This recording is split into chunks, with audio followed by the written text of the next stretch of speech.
Bir bakış yeterdi kalbimde, adını duyup vuruldum bir kere. Gözlerinde bulurum kendimi,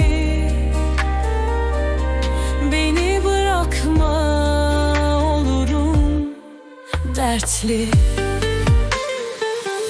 Gönder bana sonsuz mavini, al götür beraber serin göğü. Korkularımı bırak geçmişte, yol alalım biz özgürce.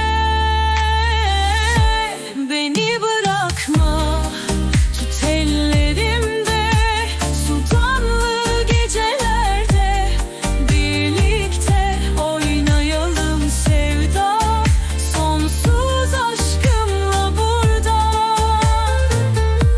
Bakışınla büyülenirim gene, kalbimde yalan yok.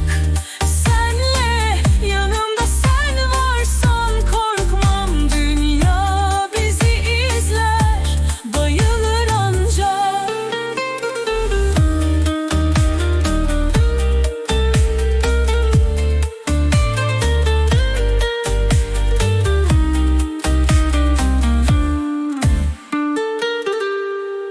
Geçmiş aklımızda kalırsa,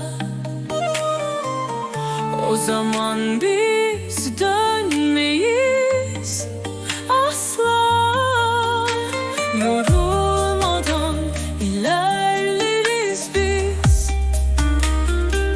mutluluğu birlikte buluruz.